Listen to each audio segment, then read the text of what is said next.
చిన్నదే చిగురించిన శిల్పం చెలిగా పిలిచే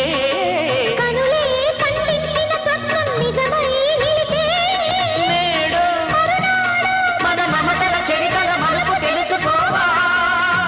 వసంతల్లా వచ్చిపోవాయిలా నిరీక్షించే కంటికే పాపలా కొమ్మకు నిమ్మకు గొంతులు విప్పిన తొలకరి పాటల సొగసరి కోయిలలా